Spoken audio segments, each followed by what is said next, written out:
CIO of Morgan Foods, which is about a $500 million, going to $1 billion pretty quick. He's had a lot of fun over the last 2 years getting it ready. He was at Tyson many years, and he helped do he did a brown paper exercise where he diagrammed all the flow of Tyson's and then built a information systems program or system, and got it converted, and it ran from what was that, 2 billion or so in revenues, 4 billion or something, up to 8. Yeah, it started, we opened it up when we just became really 3.8 billion, and I think it got decommissioned in 2016, so it went online in 1993. So it ran the company until it got to how many billion? I think at its peak, that system was running maybe 22 billion. Yeah. And you said you built it to get from 4 billion to 8 billion or something, as I recall? Oh, I didn't expect it to last 10 years. Yeah. Wow. So I'm going to turn it over to you, Steve. Appreciate your time. Steve's from Oil Trough, along with Kate Palmer, another famous person from Oil Trough around here. But I'm glad you're with us. Here's Craig Law from Junk Brands coming in. I think Kay's from Newport. Is she? I thought she's from Oil Trough. You ought to know. You all know people. I bet you know everybody in Oil Trough. Not anymore. Yeah, things change in 50 years or 40 years, whatever. So, Wayne Britt's one smart guy. He was controller when I met him. We financed a cold storage facility for him. The story I won't bore you with, but fun ending. And he and Bill Johnson were great kind of in the finance area. Wayne says Steve is his best hire, so that's about as good a compliment as you can have, because Wayne eventually rose to be CEO for a little while till Johnny thought he was ready, and then he got his career was shortened in being CEO. But Johnny told Don, I think, that he was ready. So Steve, tell us a little about what you've done at Morgan Foods, and then whatever else you'd like to share, and then we'll open it up for questions. Thank you for being here. Well, you're welcome. So I'm glad to be here. So Morgan Foods is a private label manufacturer of soup and beans primarily. And so if you go to Walmart and you buy great value soup or great value beans, you're buying Morgan Foods product, because we do 100% of Walmart and we do almost 100% of Kroger. And you can kind of work your way down the list of retailers, and we supply about all of them. We are now the only private label soup manufacturer in the United States, which is an interesting position to be in. But anyway, so I went to Morgan in 2017. Louis Gottsponer was my director of investor relations when I was CFO at Tyson. And Louis is the president of Morgan Foods. And I kept in touch with Louis as he made his many journeys over the years. And he called me up and said, I'm about to fire my CFO. Can you come help? And so that was how Louis got me to come help. And so I was officially the interim, and then I decided I'd hang around for a while. It's located in Austin, Indiana. So I actually have an apartment up in Louisville, and I kind of commute back and forth. And since we've had the COVID, I've been in Arkansas. So Morgan, when I joined it, had just finished a year at 238 million in sales. And we're going to be close to 500 million this next year, or actually in the year we're in that closes in December. So what Louis asked me to do really was not so much as be CFO, although I do all the CFO stuff, but was to prepare the company for growth, because they expected to grow a lot. And he was uncertain as to whether the company was really ready for that. And so I took a look at the overall infrastructure. Strangely enough, it was a company that was on SAP. They went on SAP in the year 2000. Coincidentally, with the year 2000 problem, they really didn't have systems before that. And so SAP was a very, very strange choice for this type of company. But they had been on SAP then for 17 years, and basically they were still on the same SAP that they opened up in the year 2000. Almost no change, and what change that had been made was bad. And so the system really didn't support the company very well at all. In fact, I told them we could probably use QuickBooks and do about as well as we were doing on SAP. And so I actually considered changing off of SAP, but I found out the owner, John Morgan, was very proud that we were an SAP company. So I wasn't given that choice. So I was like, okay, it's your money. We'll fix this. And so we set about on the path of fixing it. And everybody that worked at Morgan Foods had been there like 25 years. It's kind of interesting, but some really, really sharp people. And one of the things I found out very quickly about them is they didn't know you could actually change SAP. They thought it was what it was, and that's all it would ever be. So we had to learn that we could actually change it. And then it had been really since the year 2000 that they had done any type of project. So we had to learn to do projects. And so we had a lot to work through there in kind of a hurry. So we started out with something I called the plant floor remediation project, where we went through and reworked the way SAP dealt with the plant floor, because they did use SAP for almost every transaction that was going on across the company. So that was a really good thing. And RF was already there. The technology guy had built a great little technology infrastructure for us to work with. So we did the plant floor project, and that took quite a number of months. And we dealt with things, called PSAs and resources, and we redid routings, and we rewrote every recipe in the place, which was about 2,000 recipes, and kind of got that shored up. And then we also did a project around the warehouse. They had an outside warehouse, which was across the railroad tracks, but they weren't handling it at all appropriately. And it was causing all types of problems and confusion. So we went back to standard SAP practice. And now we have 5 outside warehouses that are not just across the railroad track. And we actually deal with them with independent locations and use the SAP stock order transfer process and basically do things stock SAP. I told them we weren't doing anything miraculous. All we were doing was actually going to use the system the way it was intended. And so we put that in place, and the guy that runs the warehousing swears that the world would end if we hadn't have done that. So that was pretty good. Along the way in that project, we had about 15 RF transactions in the warehouse. So we rewrote all of those and spiffed those up a little bit because they had done some kind of silly things with those. Steve, So what is RF? was working pretty well. Pardon? Steve, what does RF mean? Radio frequency. It's the handheld. Yeah. Okay. Yeah. Gotcha. Yeah. So we rewrote all of those, got the warehouses working right. We had a business problem in late 2017. I had kind of made a list of all the ways the place would break if we tried to get much bigger. And in late 2017, we broke in every single one of those because Walmart decided they should sell soup for 50 cents. And suddenly demand went through the roof. We ran 26 weeks of 7 days a week, 3 shifts, and it took 18 months to get over it, really, for what we did to the place. And but one of the things that really popped up was transportation. We did all of our transportation in-house. We planned everything in-house. We had about 25 carriers we worked with, and that was just a disaster waiting to happen, and it did happen in late 2017.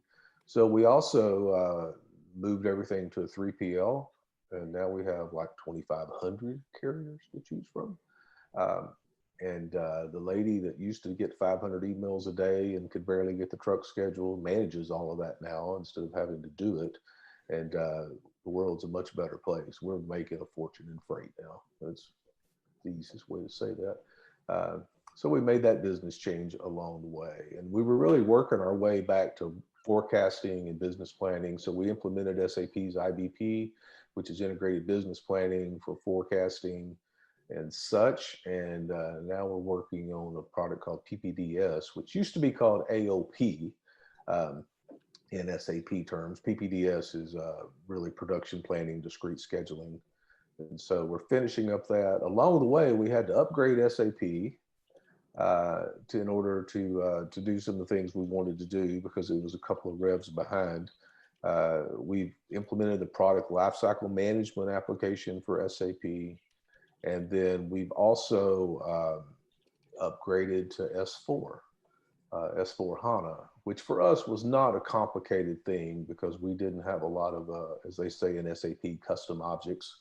We really hadn't customized it very much. And most of the customization that had been done, I took back out during the projects that we did.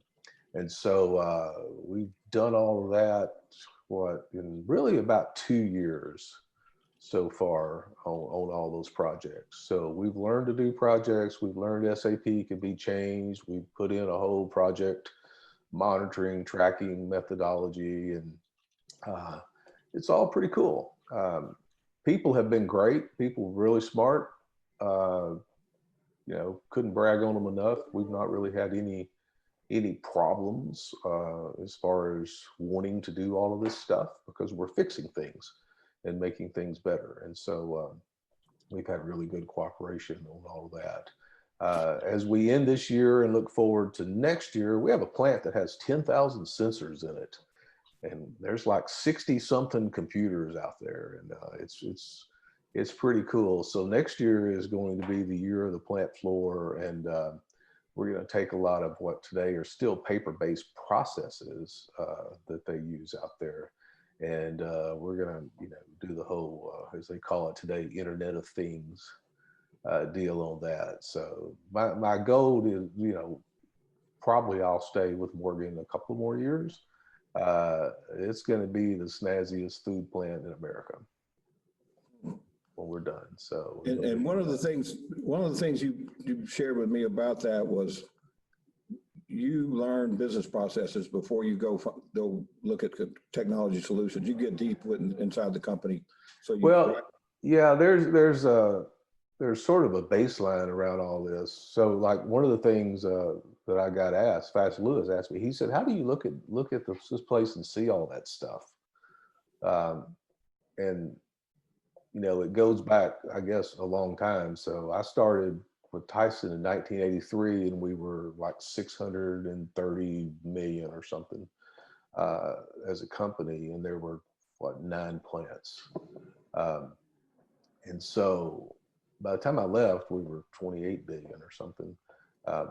And we grew almost totally by integrating companies. And so all the integrations that took place in the 80s and through most of the 90s, I was sort of the team leader of.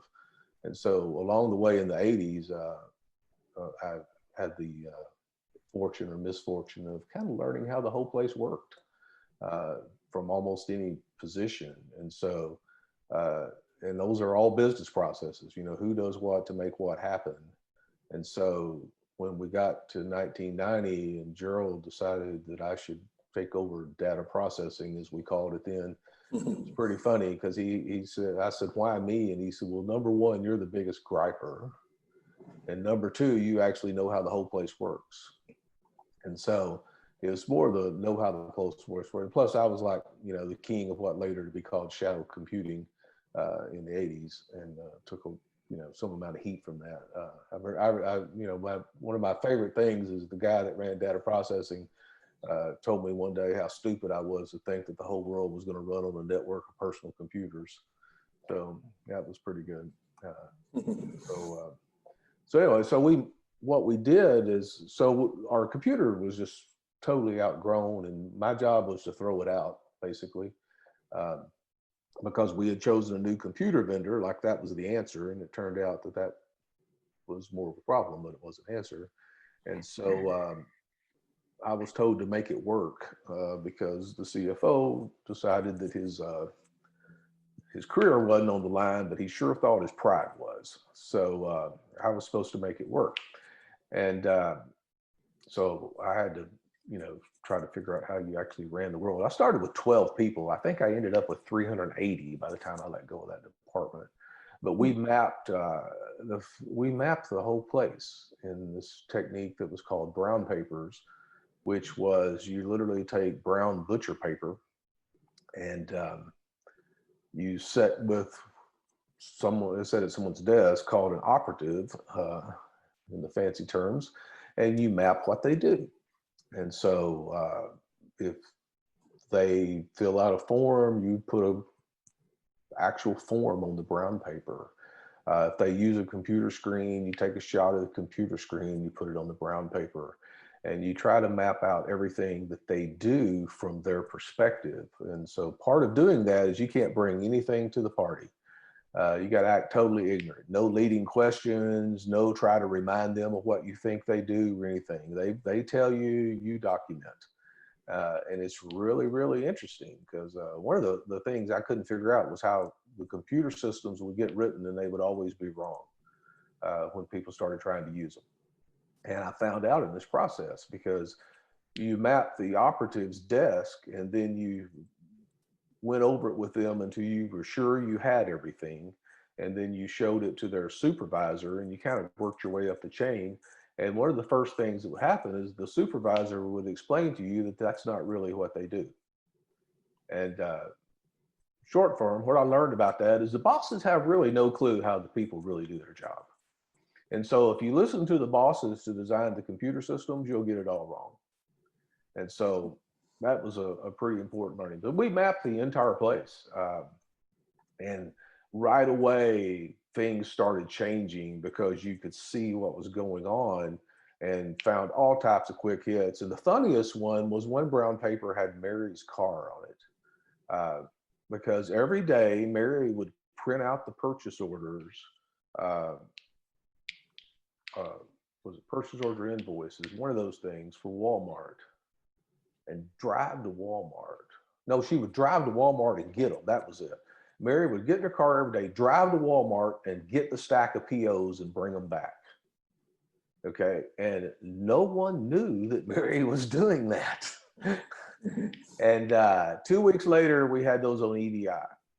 So, I mean, that was kind of one of the most extreme examples that we did. But just thing after thing after thing. And this guy had told me that was sort of, had kind of said in this, told me really this is what I need to do because I wasn't clever enough to think of it myself. But he said, you're going to find people fill out forms and put them in a desk drawer and never look at them again, and then they'll get thrown away or sent off to storage.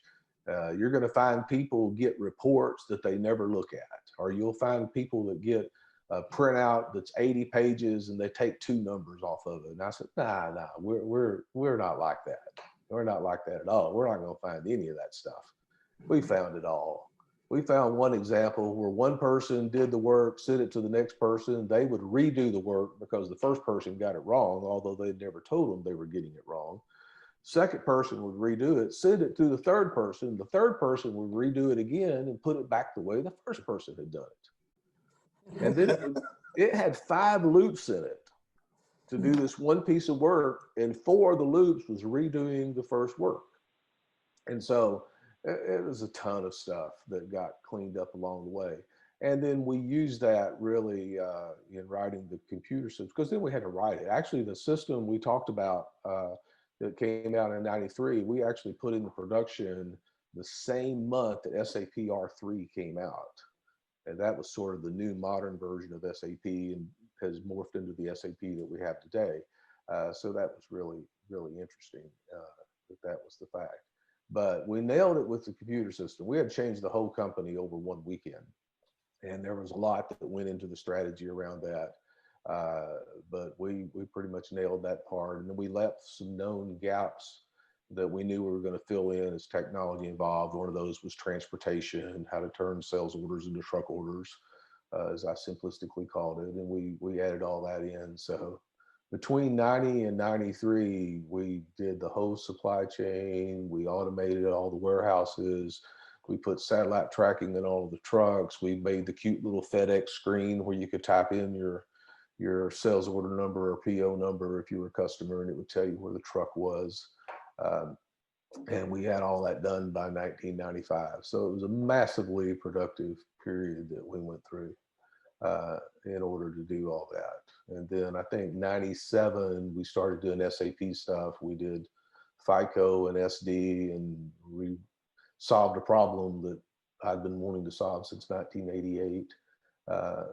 And so we kind of went back. I actually got in big trouble from all the accountants because I didn't do any accounting projects for 6 years.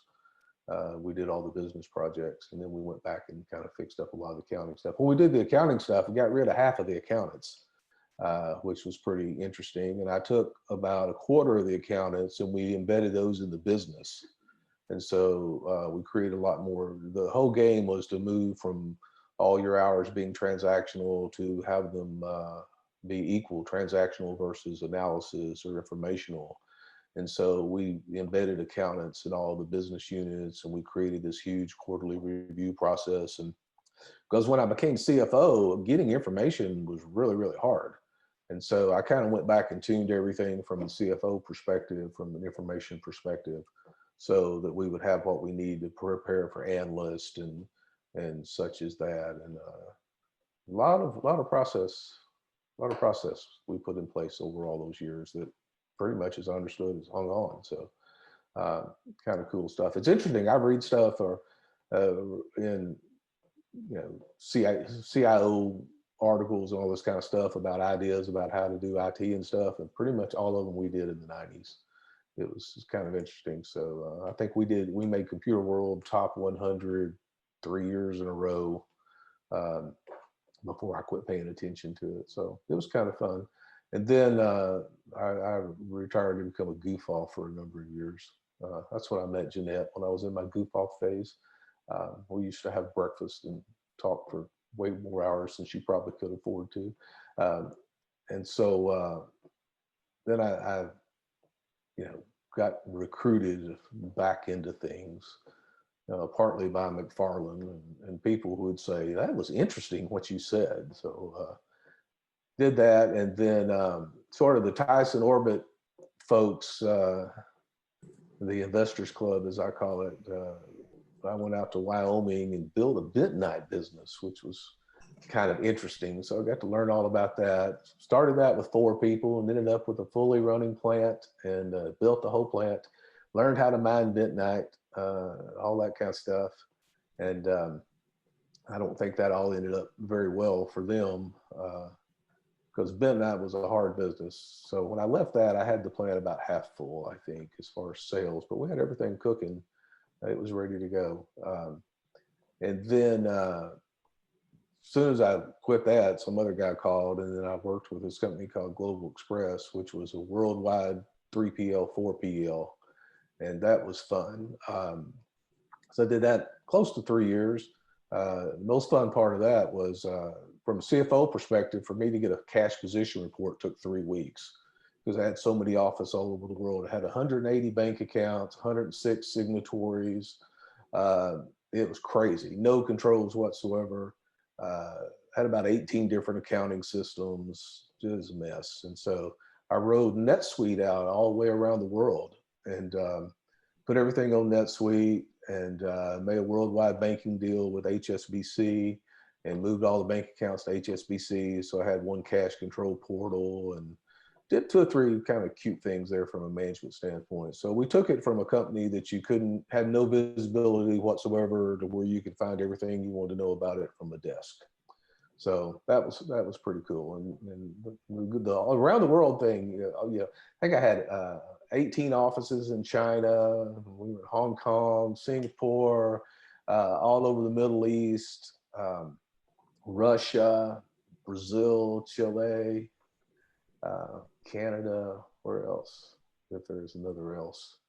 Yeah, I had 6 offices in the US. So it was kind of interesting. So I'm I think of myself, I'm an infrastructure guy, all these ways of doing things and how to make it work and have seemed over the years to be somewhat of a Pied Piper because I've never had any problem getting people to go along with this stuff.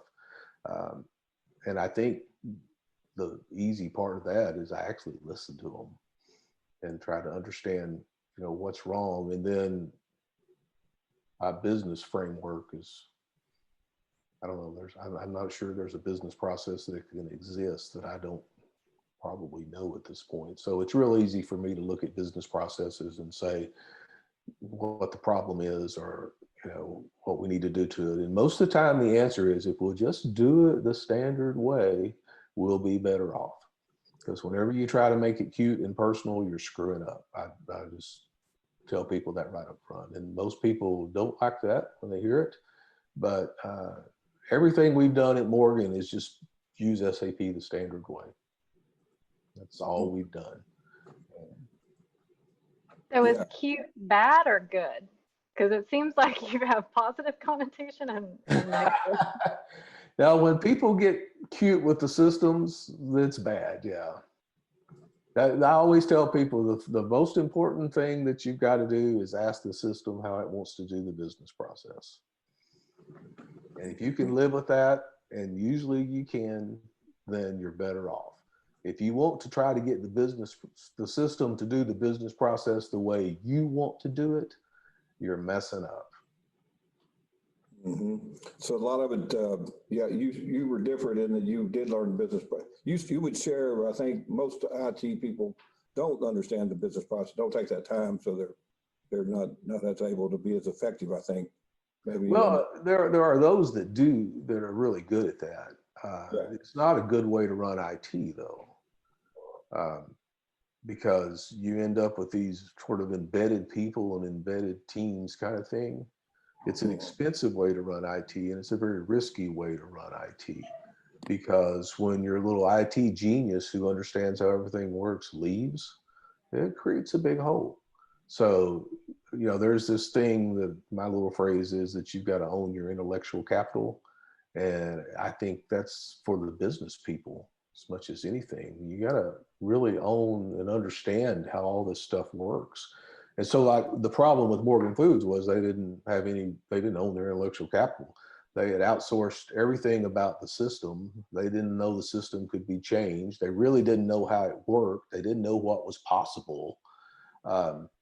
And so that's why they were stuck, And so you have to make an investment in knowing how all this stuff works. And you have to make an investment in such a way that if the one genius leaves, you still know. It's got to be scattered across people. In a small company, that's hard, but there's ways of doing that you can use to take advantage. So, for instance, I still have almost everything outsourced. There was no IT department other than take care of the technical stuff, and so I've continued on with the same outsourcing strategy. Now, the people that are inside the company have a different strategy as far as what they're expected to know, and how they're expected to have ownership of the system. We changed that because with SAP, the business has to own the system. The technical people are just technical people. SAP's got to be owned by the business. And most of these systems are that way now. They're not designed for IT to run them. They're designed for the business to run them. Yeah. So, yeah. There's still some old stuff out there. I mean, I'd even put Microsoft Dynamics in the old stuff category now. But there's some stuff out there that is very user-friendly for those of us who were, shadow computer people. So. And Steve, you shared with me before this call that you're real high on NetSuites categorically. It'll do what you need to do if you. I love NetSuite. From the very beginning, I used it at the Bentonite company in a way that even freaked NetSuite out. They're like, we didn't know you could do that with our product. The guy that has written all the NetSuite advanced manufacturing and everything, he just left NetSuite. NetSuite actually bought his company, which interestingly enough was funded by 3 Tyson guys. They actually called me up one day and said, we need to do something about this company. Can you help us? And so I looked it over and I said, I think we could sell this to NetSuite one day. And it turned out we could. So that was kind of interesting. He wrote the advanced manufacturing stuff, so I know it's really good and how it works. I've implemented in 4 or 5 different companies. I did the around the world thing with the 3PL. Now that was more accounting and such, but man, we used it in China and Russia and the Middle East and in different languages, and mastered all the in-country accounting rules versus the way we wanted to look at it from the US. It did all that stuff. So it's a very, very sophisticated system at this point. But it's like all of them.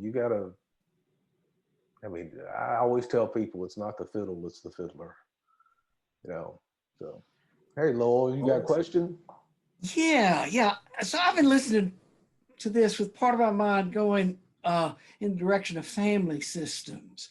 Have you ever used your expertise? I don't know what your family situation is, but it seems like what you're doing in the company is a way of thinking about the way families work and can work well to get everybody in the right place on the right soccer field, have everybody at the right table with the food all hot, and getting enough sleep, and all the stuff that has to do with maintaining relationships and families. Have you had any? Have you used some of your expertise in that way? Well, I'm not sure I totally understand the question. You're talking in the context of how do you get everybody gathered up to do the right stuff? Yeah, how do you make Yeah. a family work together in harmony where everybody kind of knows what happens and all the jobs get done? Well, it helps to have, really good people that are going to do the individual jobs. But yeah, this is the game I call connecting the dots. And sometimes people don't know what dots are supposed to connect, or, how things fit together.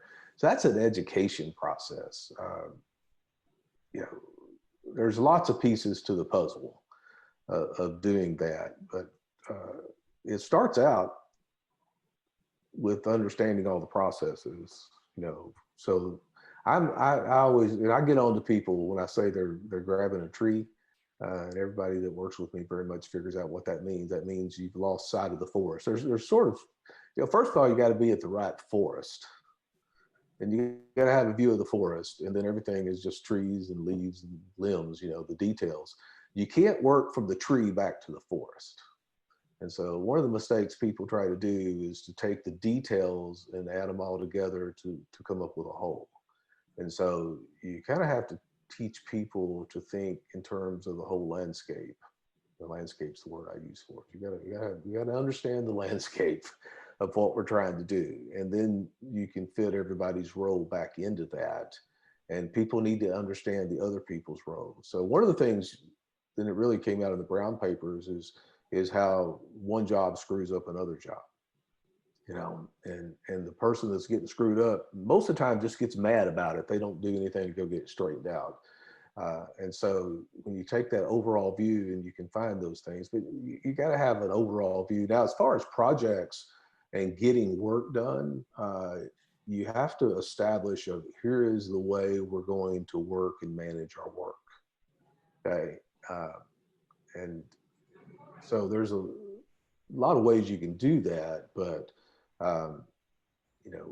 we use a project management tool. We use Smartsheet. So we use it for project management. We use a tool called Jira, which allows us to track stuff more individually. It assigns, you can assign stuff out and that sort of thing. I have a saying, if it's not on a list, it doesn't exist. Okay. And I have another saying that says, if it's not written down, it didn't happen. And you would be amazed if you take those two things and apply them into whatever, how much difference it'll make. And so, we try to always create where work is always on a list, and everything about that work is always documented. You're not allowed to come to a meeting and say, but I thought we talked about, no. Because if you didn't write it down, it didn't happen. And I came to that in managing IT because I got sick of going to meetings and have people fuss about what they thought they had told each other and what they thought they had understood. And so I made a rule. Don't write it down. It didn't happen. If you have a conversation in the hall and you decide something, you go back and you document it, and, whoever comes in with the most paper wins, if we're going to have an argument. So, but, establishing a way we're going to work together, having a cadence of where you talk about it, where you review status, you review what we're going to do next, you remind us what's on the list. Everybody knows what's assigned to them. And we use tools to do all that. If something's assigned to you, it's on a list in Jira. So you know what it is you're supposed to do. And when we do a review, we review the Jira list and we review the Smartsheet. And we use those tools in our reviews. And so one of the problems you get is you want people to post status against the work. And it takes a while for people to learn to do that. But if you sit there in a meeting and you review the list and then someone says, oh, but I finished that, then good thing you finished it, but how come you didn't document it? How come you didn't close that out? And so when people realize that the expectation is you document all that, then they eventually start doing it. And then the big thing is they realize that, wow, we're getting a lot more done. Things are moving good. We're working with each other. We understand each other. That's good. And we went live with S4 with the last 4 months of the project being Teams meetings, and so all those tools and everything that we already had in place, we went virtual, as they say, and didn't skip a beat. So that was good. Yeah. And again, that was a piece of infrastructure we did. We decided, okay, we're going to use Teams. We're going to use Sparksheet. We're going to use Jira. Let's get started on all this and ingrain that in the way we operated. And we already had all that done. And so in going virtual, we just kept working the same way. Mm-hmm. And Steve, you also said that, I said, how are you able to accomplish that so fast? And you said, because I'm solving people's problems. You also were able to listen to their problems and then bring solutions to them, right? Well, that's it. All the answers are really at the desk that you're talking to. Everybody knows what you should do to fix stuff. They know what's wrong, all that. Now they can't always understand the solution framework it's going to take to come back and fix that. But very quickly, people get confident that, especially when you see things happen, like the Mary's car thing. I mean, when you're finding something, you can fix it in 2 weeks. And we found tons of that kind of stuff. And then like when we did all the systems development and everything, we had the users working on the system when it did 3 things, so they were always on it. And that was one of the techniques we used to go live overnight, basically, was that they had been playing with the system for months before they ever went live. We actually did a thing where we uploaded, or we moved the database every night. So we could bring someone in and they could do yesterday's work on the new system in the test environment. So we did some tricks like that, but you want everybody involved. And everybody gets to say their piece about whatever it is. If someone's being quiet, you make them talk, get them to talk. You just kind of get everybody involved and make it a team. It's a lot of coaching, it's not any different than coaching a team. So families are harder. Families I was going to say, you can't put them on Jira, as a fellow IT professional, I can't tell you, Lowell, how many times Paige tells me to stop thinking like an engineer right now. Yeah, now's not the time. She's trying to vent about a challenge or a problem she's having, and she's like, I'm not looking for solutions. I see you solutioning. Do this, then this, and that. She's like, I'm just trying to tell you what's happening. Well, Casey, have you read Men Are From Mars, Women Are From Venus? Not in its entirety, but yeah, I mean, you're on the key thing is women don't want you to be Mr. Fix-It. They just want you to listen. Yes, I'm not looking for solutions. I hear that a lot. Which means I haven't learned the lesson yet. Yeah. So Lowell, the question about dynamics, was that the one that you asked? That was sort of the only question I got. So. So let me introduce Craig Lyle to everybody. Craig's on the call with us, and Craig is the CEO of Junk Brands. Junk Brands is a headband business that has some had some good fortune of having some key baseball players put one on in the at his All-Star game and exploded. And so he's in the middle of COVID, but also growing a lot, and he's doing a great job. He's got lots happened. New manufacturing plant coming. He just put in NetSuites. And, being a young company like that, it'd be hard to put it in place. And so he's with us. And Craig, welcome. Do you want to just pose anything to Steve since you're on NetSuites, and we'll kind of see the real world and Steve's response. Before you say anything, Craig, Tim said it maybe it wasn't going as good as you wanted to. So. Yeah. Well, I actually left. I laughed out loud to myself, even though I was on mute, you wouldn't have heard me. But when you made the comment, you said, just do it the standard way. About 15 months ago, when we implemented NetSuite, we did the exact opposite of that. So that's probably why I didn't feel like it went as well as I would like to at the beginning. But we made some changes about 2 months ago that basically changed a lot of the way we use it to the standard way. And I mean, the improvements were, I mean, literally overnight. From just the amount of production we could even do going through the system. We had I think it was an 84% increase in capacity overnight, which just shows you just kind of how bad it was before. Wow.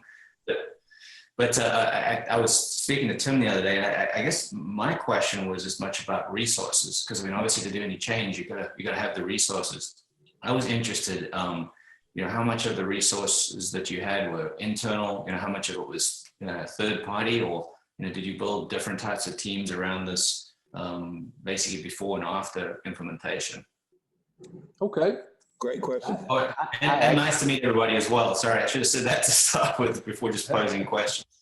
Yeah. So, yeah, I kind of anticipated this question. So there's some ways of thinking about this. So I'll start up at a level that you didn't ask, but it applies. So all these pieces of software, whether it's NetSuite or Microsoft Dynamics or SAP or Oracle or whatever, have this whole ecosystem around them. And there's commonalities within the ecosystem, but there's different kinds of players out there that you have to deal with. So for instance, if you're dealing with Microsoft Dynamics or even NetSuite or Sage or Infor or whoever, at a small business level, there's typically some company that's hawking that software, okay? And they're going to want to take care of everything for you from a resource standpoint. I say they're going to want to, they would be willing to, and they'll be trying to sell you on those kind of things. And so NetSuite is just like that. There's a huge NetSuite ecosystem out there of companies that will provide support. The term is AMS support, application management support. And so literally you can go to the point, and I've got this with SAP. I have no developers, okay? We can configure, we can change security roles, and we can do a few things, but I have a support group that we have a certain number of hours a month, a certain number of tickets, and I built a way of taking care of it. Back when I was doing NetSuite, most of the NetSuite stuff actually I could do myself. Like at the Bent Knight Company, I did everything for myself. Which, of course, when I left, there was nobody to do that anymore. So I broke one of my own rules there. But so you can hire support, and that's one of the tricks, is figuring out what support you want to hire and how much you need. Because in NetSuite, you can go to various companies to provide support. I don't know who helped you implement it, but there could be support. There's also an ecosystem of people who are independent that can provide support that you can go out to. So, I could help you in more detail understand that. But so I look across the software ecosystem and choose who my support partners are going to be. So one of the things I'm doing at Morgan right now is I used to have one partner and I fired them. And now I've got Hitachi, and I've got a company called MiracleSoft, which is primarily an Indian company. And then within Hitachi, there's my hosting group and there's my AMS group. And so I've sort of built an external IT company. Jeanette's an expert at this, by the way. She doesn't do it with IT, I guess, but her whole company used to be all over the world of people that she worked with. And so you kind of create this virtual company of resources. And then when you're looking at those companies, you want to make sure you're not just dealing with one person. They actually have a crew behind them. And so you can make a resource agreement. So like my my SAP monthly fee for AMS support's like $4,400. Sounds pretty reasonable for $500 million company. Yeah, it's not bad at all. I mean, for me to do Nets or to support SAP, see that, and that company gives me 15 different people because with SAP, it takes a village. So I got 15 different pieces of expertise, depending on which part of SAP I have to work with, that may get employed as part of that $4,400. So we really don't have any internal resources to speak of to do anything of any substance with SAP now. So Steve, if we were running a NetSuites and we were trying to build it to get to 20 million or more, pretty soon, and I'm not saying, I'm just throwing that out, what would you guess you could get supported by? Well, I don't know. I think it's going to depend on what exactly you're doing with NetSuite.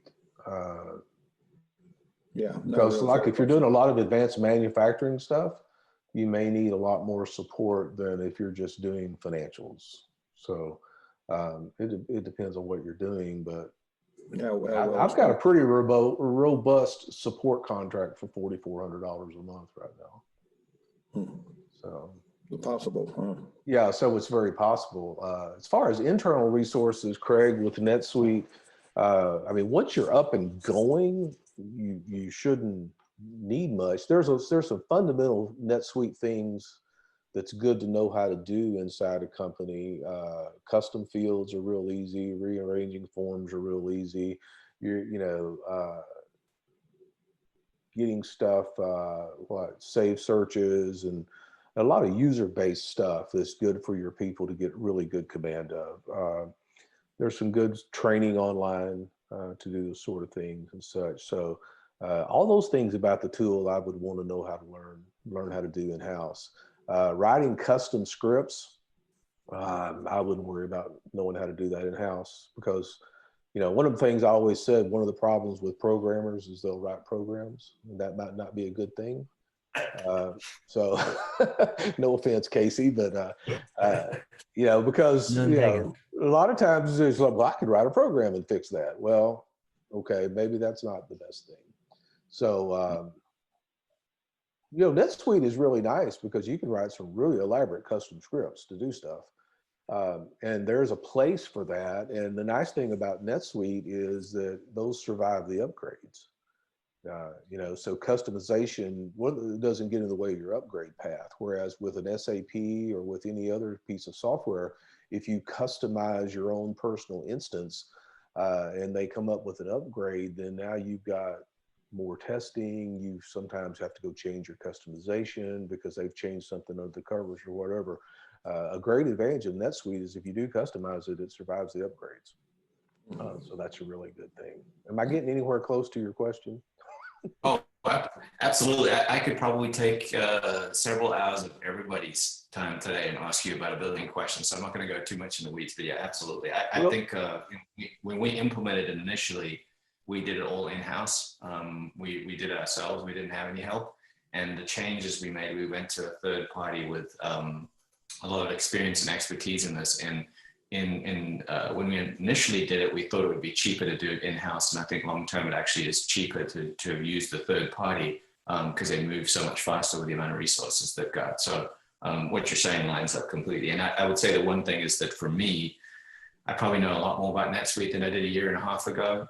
And to the point of save searches and custom fields. And one of my favorite things is being told something can't be done. And then I spend a few hours in NetSuite and go back and show them that it can actually be done just because it's so logical, the way you can flow through and figure some things out. So it's really good. I actually, a few years ago, just for fun, kind of did a function point analysis of NetSuite versus Tyson 1993. And you could have ran Tyson in 1993 on NetSuite. Wow. Yeah, so it's got some good stuff in there. And again, like what I did with it at the Bentonite plant was something, the way I did the mining cost roll-ups and carried all the projects and everything. When I showed it to all the NetSuite people, they were like, we had no clue that you could do that with this system. And again, it was all there because all I did was like rearrange standard stuff to do that. And so again, that's kind of where it gets in, sometimes it's the not the fiddle, it's the fiddler. But see, all these ERP systems, they all do almost exactly the same thing. Now they're a little bit different about how they do them. And sometimes something will take 6 screens on one and it takes 1 screen on another. And the way things are arranged and such. Actually, if you look at SAP today, the GUI in SAP has adopted a lot of the NetSuite layout, which I thought was pretty funny when I saw it. So they all do the same thing. So it's more about how you approach it and make use of it. And, one of my other dorky phrases is, technology enables business processes. And so you really need to understand your business processes, but it goes a little further than that. When you've got a business process like accounts payable or PO or a lot of the standard sales order stuff, the way you run a warehouse and everything, those systems know the best way to do that, so just do it the way it does it. That's going to be fine. You really want to invest your technology creativity into something that actually differentiates your business, and how you handle an AP invoice does not differentiate you.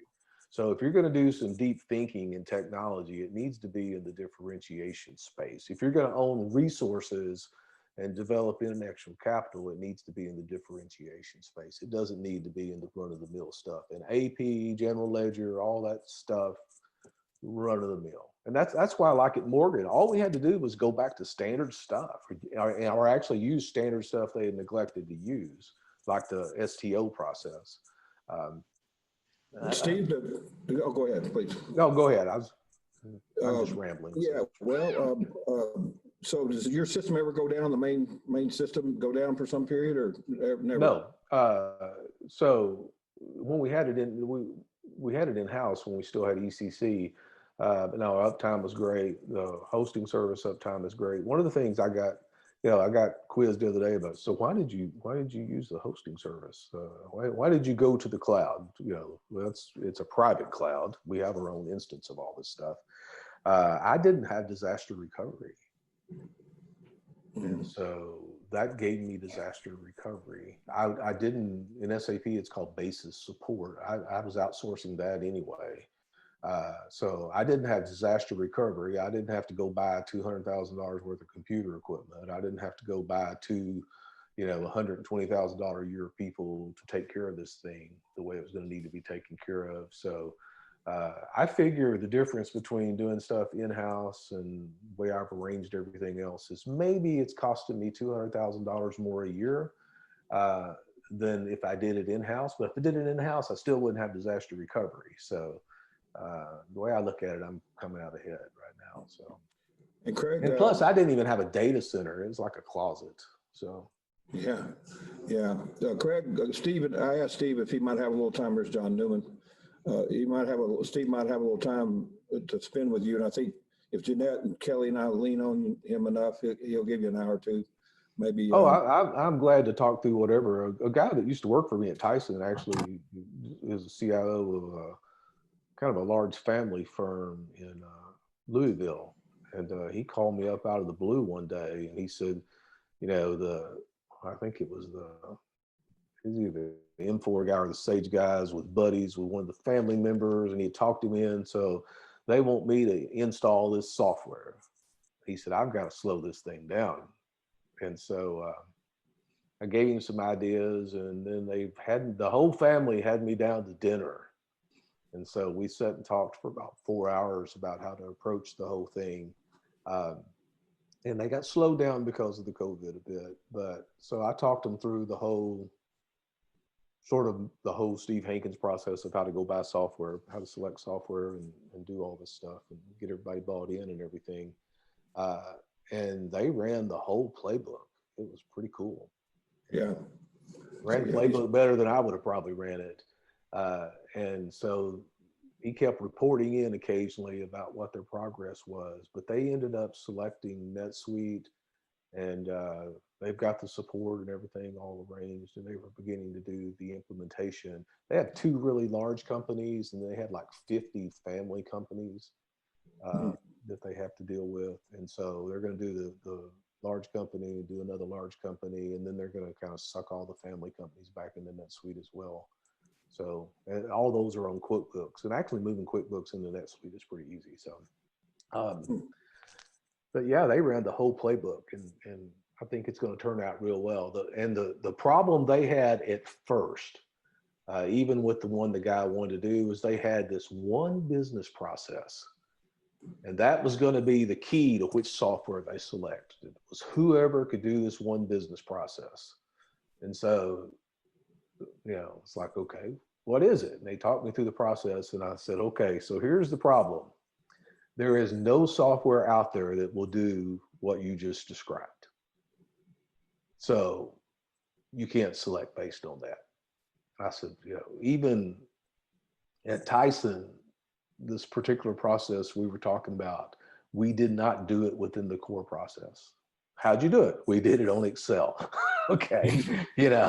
Now we use some downloads and stuff, but I said, there's no software that does that, because every company that does this particular process does it a different way and a unique way.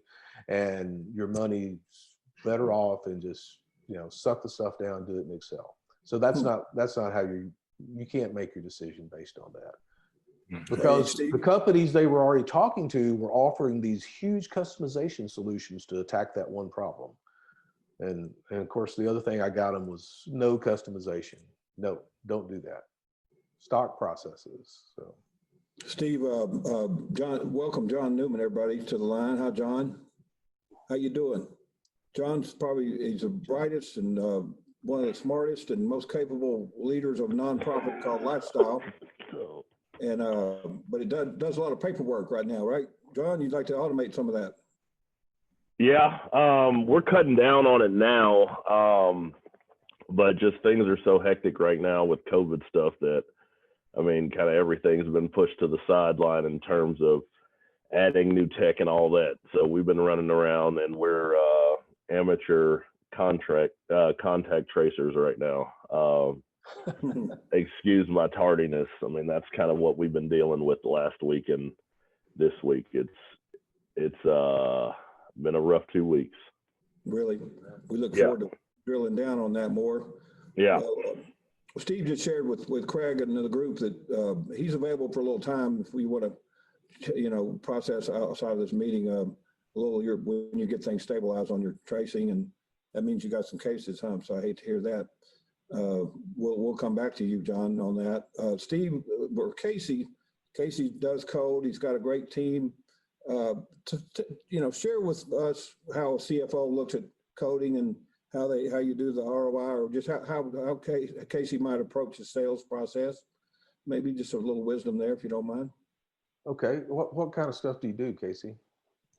So we do custom software, web-based, web and mobile, and typically around really difficult data problems. That's where our sweet spot is. So that's usually one of two things: either building some software product that a business wants to go out and resell, so digitizing a service to be sold on a software as a service model, or building some internal process management tool or something around that differentiating technology that is that there's value in building software that does that thing in that very unique esoteric way that this business does it, that differentiates us from the rest of the market. You got a great discovery process you use, and it's pretty advanced. And keep going, Steve. Is that something, Casey, that you go out and sell, or is it as much something that people are soliciting?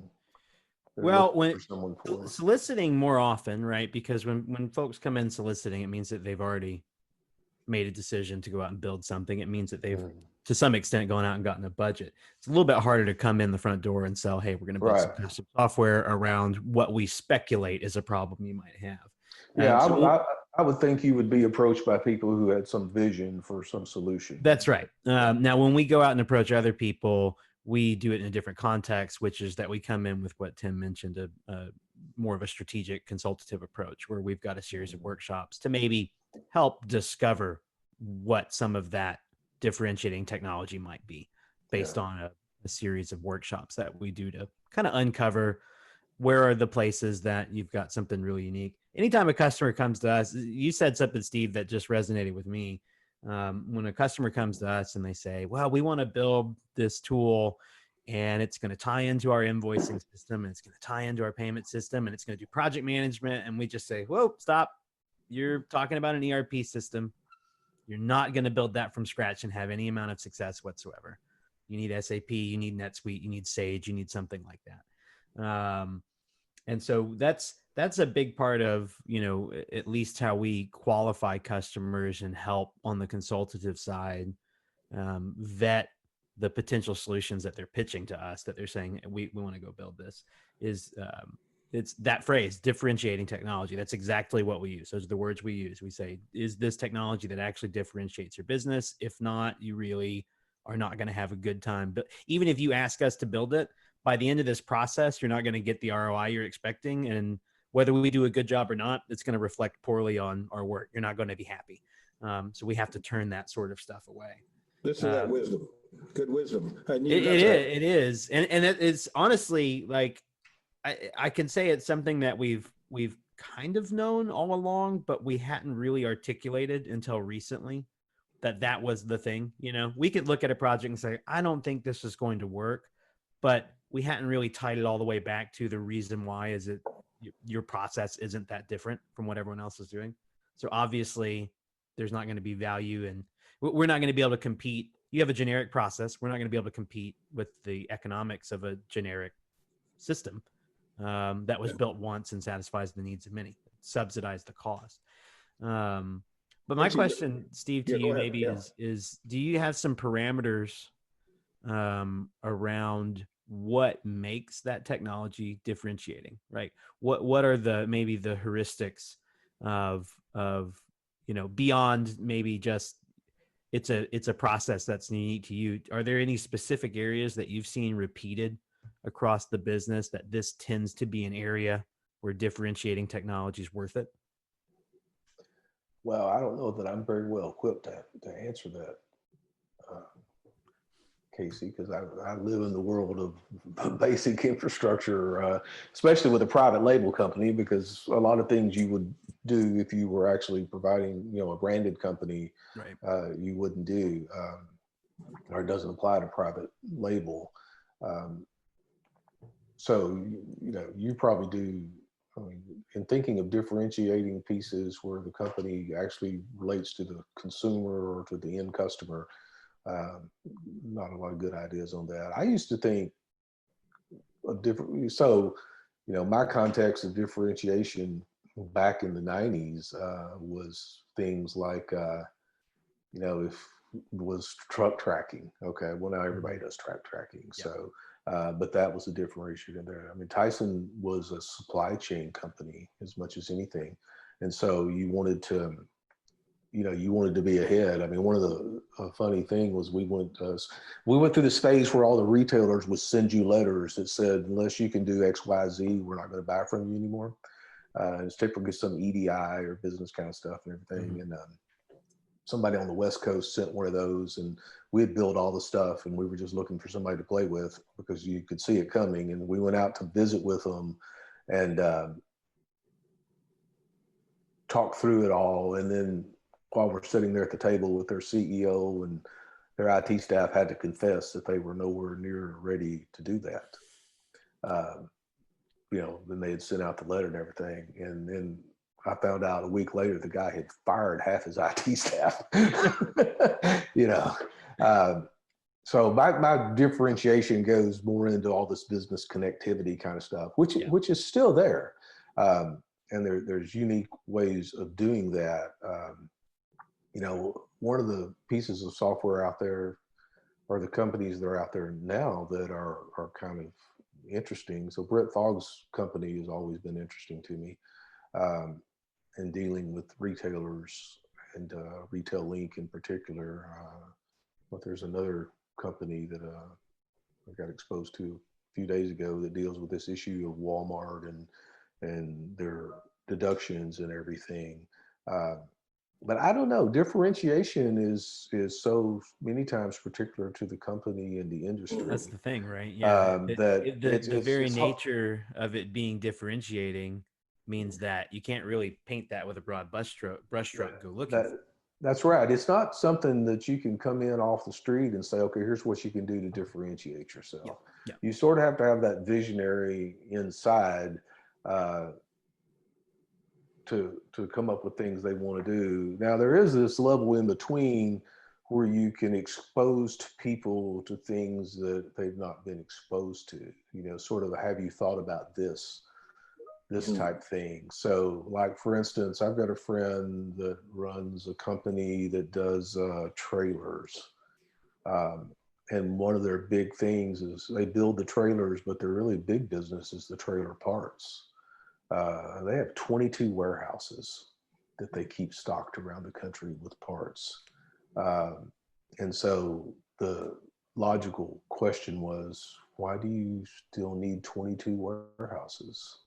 Why don't you go to an online model and have the parts shipped and they get there the next day, and you save all that storage, you save all that real estate, you save all that. Well, their answer was, yeah, but we like the customer connection.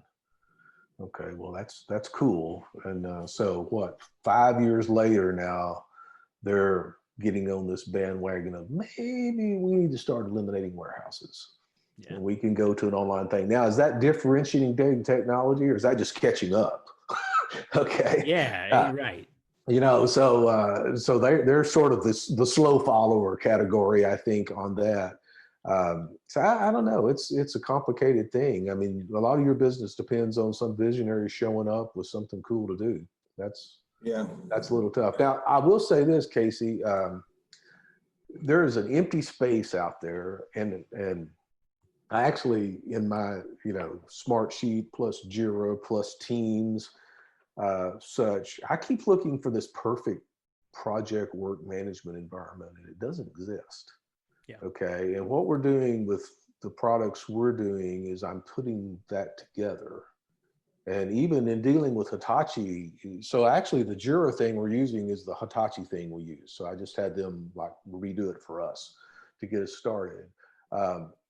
The integration of Jira with Teams, we did ourselves. The Smartsheets, Hitachi uses Microsoft Projects to Smartsheet, but I've about got them talked into Smartsheet because they saw the way we were using Smartsheet with Teams.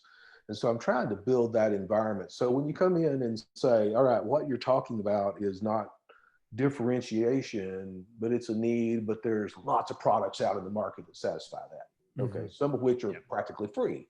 Okay. And then the conversation ends right there. All right.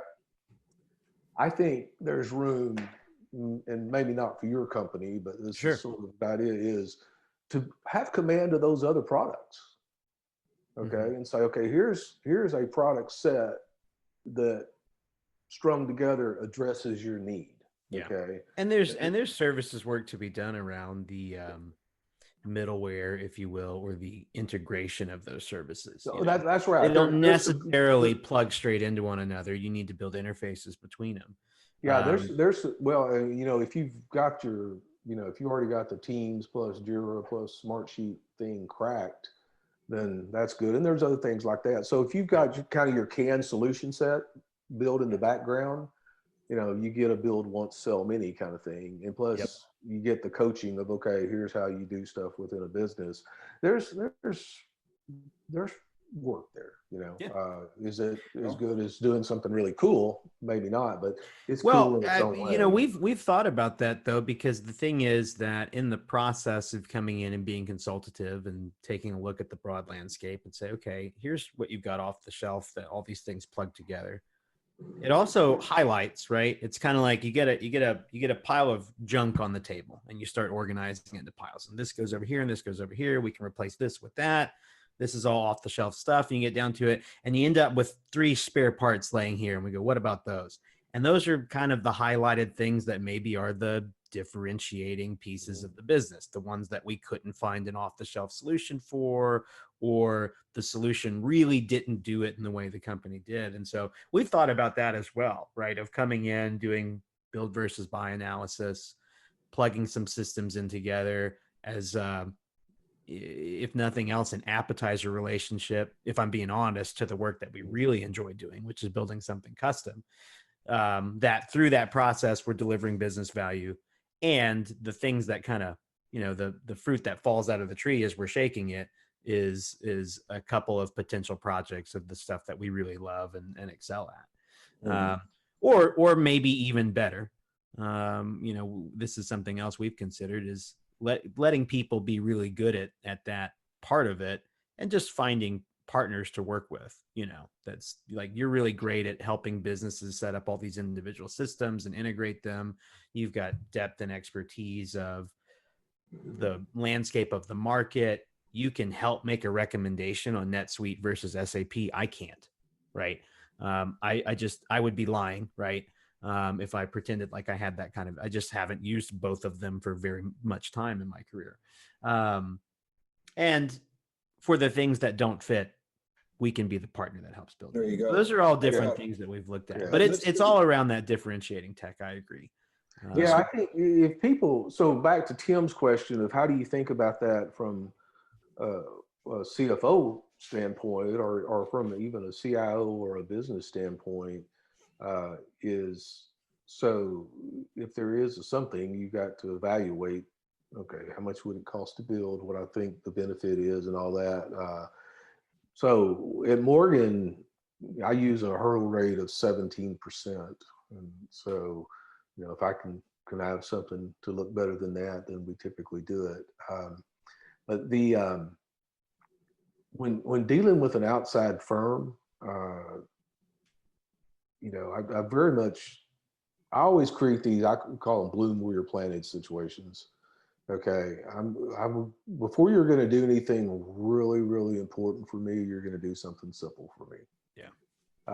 And so I want to get to know you. I want to know how you work, how you think about the whole technology landscape. In a sort of a simple terms, this will sound bad, but I don't mean it bad. I want to figure out what you're good for. Okay. Yeah. What can you bring me?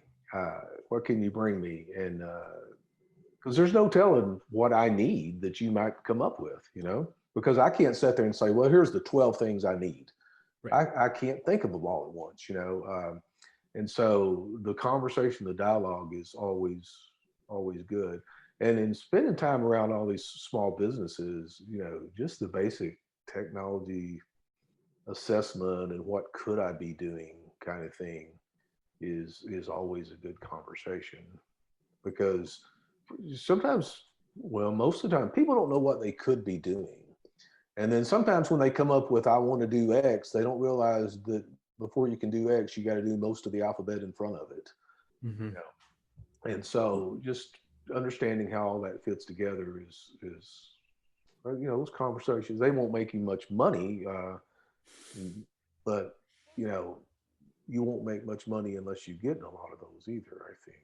So Steve, Steve, we've held you longer than we bargained for. It's 10:13, and we want to probably also get to everybody's go around and hear about John Newman's pain and share it with him and others. That has been really insightful. Jeanette, you want to wrap us up? Say whatever you'd like to say. I know you understand. How do people, have the opportunity to get to hang out with Steve and benefit from that? If we can get an hour or two with him, what would you say for John Newman and Casey and Craig? Well, I think he just asked the tough questions and makes you think about, I think one of Steve's special gifts is reframing things and looking at things in a completely different perspective that you wouldn't otherwise. And then when you think about it, you're like, that's so commonsensical. Why haven't I looked at it like that before? And so I think during that time, just learning figure out as much of the playbook as you can, especially just in terms of looking at those stock processes and figuring out how the people do the work. Steve, I would love to catch up again. I think the way that you think is so refreshing, and also to see how a lot of the work that you're doing, especially the brown papers, like how that interfaces with user research and customer development. I'm not sure if you brought the customers into those conversations or if it was totally internal. But yeah, it made me think a lot about entrepreneurial ecosystem and how we can look at the landscape. before adding into the details. So just being thoughtful about the answers to the questions and figuring out how to implement those sooner rather than later. Yeah, and a lot of what, you know, the entrepreneurial playbook, Steve, for entrepreneurship that Jeanette's quickly becoming the chairperson of, for the whole reason, is in my mind, is, you know, how we help the larger companies with IT, and that's a tough deal because the companies are so big. But someone like you could really lend some insights, I bet, to where the sweet spots are possibly. Yeah, and if you can replicate the Pied Piper aspect, like getting people, because if you're solving problems for everyone, I think that's sort of the magic ingredient that a lot of people gloss over. Yeah. The change management piece is a piece that most people just kind of skip, and getting some of those tricks like the brown paper, and then when you're doing software shopping, doing scripted demos, you know, just doing the brown papers or doing some type of process mapping exercise, and then doing scripted demos, because you have to have your internal people prepare the scripts, and you get so much buy-in to the process. And then from a software provider, I don't allow people to do demos. You know, I don't want my people to see the software provider's dog and pony show. You know, I want them to do the scripts. And after they do the scripts, they can do the dog and pony show. And there's a whole, you know, I've got a whole morning's worth of speech around software selection. But yeah, framing the problem, finding the landscape, you know, what does the business need? You know, what do the people need? What's not there? What's missing in the processes?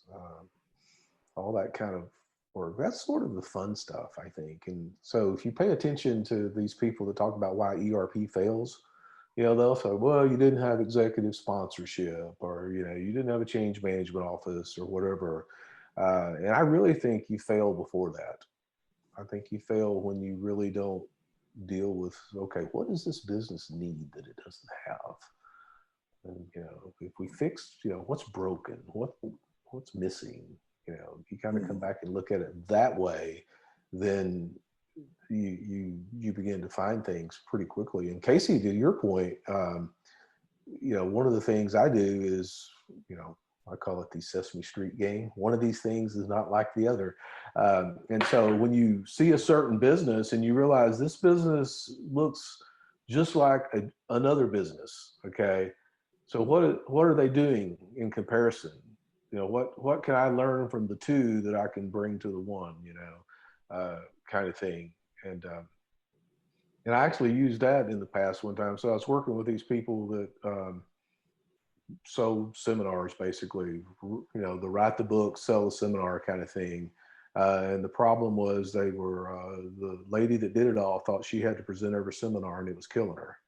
And there was no revenue. And so I went out and I looked at the model that was used by the 7 Habits guy, the Stephen Covey model. And I looked at the Blanchard model and looked at the other models and just took those models and said, what if we put you into sort of the synthesis of those 3 models? How would that change your business or whatever? And it took me about 8 months to talk her into it. And so when I talked her into it, she was 400,000. And the last time I checked, she was like 6 million. Okay. And that's happened over about 10 or 11 years. But, you know, that kind of thing can happen just when you go out and say, okay, my business model is really not that unique, or my business is not that unique. There's lots of businesses like this. So how have they done it? How have they scaled? What tricks are they using or whatever? Whether that's a technology trick or just an approach trick or whatever. It's interesting because out here in the software development world, we're really close. We get a lot of influence from the startup culture, the new tech startup culture, in which everything is about being highly different, disruptive, and things like that. which is really interesting for those very disruptive companies and people that are seeking venture capital. But there's so many business models that don't have to be reinvented at all, you know? And like one of the analogies I love is that, like, if you went to a bunch of technology startup founders and say, hey, I have this idea, I want to go open a really great Italian restaurant, they would just immediately shut it down and say, well, Olive Garden already did that. So there's just no room in the world for another Italian restaurant. But of course there's room for one in every town, you know? And so we think about that a lot with other businesses of you know, there are lots of models to look at and emulate. And that also means that there's typically lots of technology to choose from in order to do those things. You made me think of a funny story from my past. We were sitting in a meeting at Tyson one day, and we were going on and on about this meatball we were going to do. Because we'd bought the beef company and then the pork company, and now we're going to do a meatball. We're going to put a meatball in the frozen retail case, and sat there and talked about it. And then they asked me what I thought about it. I said, I think the world doesn't need another meatball. They said, what do you mean? I said, you go to the frozen case, there's already 8 meatballs. You know, I said, how much can you differentiate a meatball? How much money are you going to make on a meatball? The world doesn't need another meatball. They pronounced me stupid. Went out and did a meatball. It failed. Didn't do well. Yeah. Yeah. You know, so There you go. There you go. sometimes the world doesn't need another meatball. So Steve, thanks a million. You've been very kind to come in and share all that. You've been very insightful. We look forward to staying connected, and we're grateful for the friendship and all the knowledge we've gotten from you. I would tell you all my bank conversion story, but I think I'll wait and tell it later to you. It ends with the weekly pay loans that we didn't know what to do because our older loan officers were all AA, and they liked helping the people that were drinking all the Ripple, and they loan them $400, and it's all manual weekly pay. We couldn't get Florida software to convert that, but we got everything else well converted. Made some money on the conversion due to the interest accrual. But let's do this. Let's adjourn for a break, and we'll start back in 10 minutes. Steve, thanks a million, man. well, it was a pleasure. Thank you, everybody. I had fun. I hope some of it was worthwhile. It was very worthwhile. I had a good time. Awesome.